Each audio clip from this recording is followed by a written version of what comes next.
I ghosted my family and fiancé after what my sister did. I need a little advice on the matter as I don't know what to do anymore. I was 21 when my fiancé asked me to marry him. He was the absolute light of my life. We had known each other since preschool. Our families are very close. He would come and have dinner with us on a daily basis and vice versa. He doesn't have any siblings, but I have 2 older sisters, which is very important as he was also very close with them. We grew up together. When we started dating, I don't think our parents stopped celebrating for weeks. He helped me deal with a lot of my anxiety, and even when I gained a little weight and my mother berated me saying he was going to leave me, he told her off and said he loved me for who I was, not for what I looked like, even though he claimed I was the most beautiful girl in the world to him. We were only engaged for 6 months before the incident. My middle oldest sister, let's call her Nikki, was a very cold person. She never showed any affection. She only ever opened up to my fiancé as she said she saw him as a brother, and he also helped her through a lot of her dark times such as battling drug addictions and breaking the law. She and I never saw eye to eye. I loved her dearly because she was my sister but didn't like her as a person.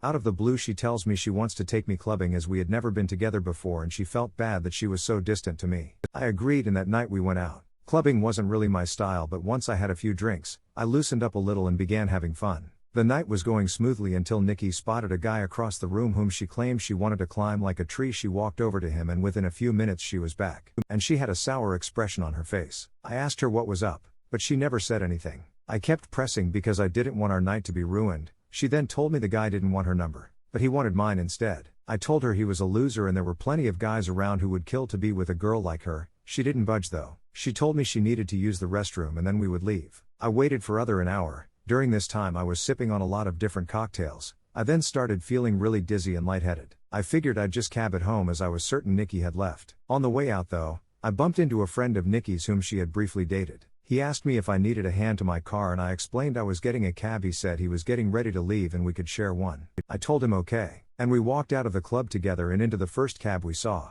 I tried to find my phone in my purse but I felt myself getting dizzier and dizzier. I don't remember what happened next as I blacked out, and the next morning I woke up on a hard sofa, my head pounding. When I came to, I realized I was in Nikki's friend's house and my phone was sitting on the glass table in front of me, but it was flat. When he noticed I was awake he offered some tablets and water and explained that I had passed out in the cab and he didn't remember my parents' address, so he just picked me up and took me back here where he laid me on the sofa. I told him I needed to go home as my fiancé would be worried. He called a cab and I left. When I arrived at my parents' house, my mother, father, Nikki, my fiancé and his parents were all standing in the living room. I thought they were worried about me, but the instant I opened my mouth my fiancé asked how could I do this to him? I tried to explain that my phone went flat, but he then went on screaming about how could I cheat on him. I was baffled. Why would he think that? I tried to explain the night's events but I kept getting cut off. Nikki then chimed in and said I was a lying ass and how could I be so heartless to a man who has been there for me through thick and thin. She went on to say I kept flirting with random guys all night, and then when she went to the bathroom, she saw me leave with her friend. I told her what had happened and she showed me photos on her phone where as we were leaving,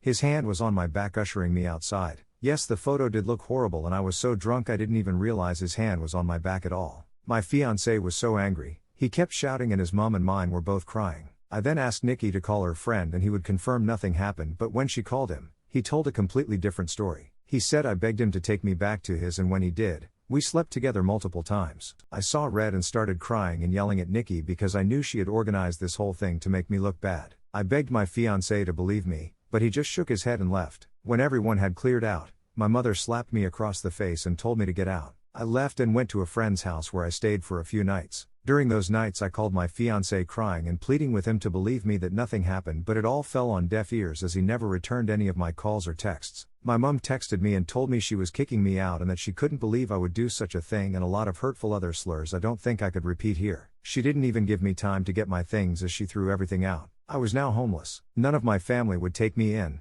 as they chose my fiancé and mother's side. I was homeless and single in less than a day and a half. My entire world had been taken away because of Nikki's lies. Now for weeks I tried everything to get my fiancé back and my family. The limit for me though was when Christmas time had come and I went over to my mother's house to try and reconcile. I was sleeping from couch to couch during this time. When I got to my parents' house, I knocked on the door but no one answered. My friend then called me and told me she just saw on Facebook that my family were in another state celebrating Christmas and they had posted pictures online. Everyone was there, my sisters, parents, grandparents and even my fiancé and his family. When I myself saw the photos, I couldn't stop crying as they all looked so happy. I cried for days and days before deciding to block them all. I even returned my engagement ring. My friend knew someone a couple hours away who was looking for some help in his restaurant, and he even had living arrangements above where he worked so I could get rent at a cheap price and work at the same time. I wanted to start over with my life as it hurt me that no one took my side and they all left me to fend for myself. I was able to move pretty quickly and was doing well. The apartment was tiny and I had to work 10 hours almost every day, but I was able to save a lot of money. I'm not living in the apartment anymore.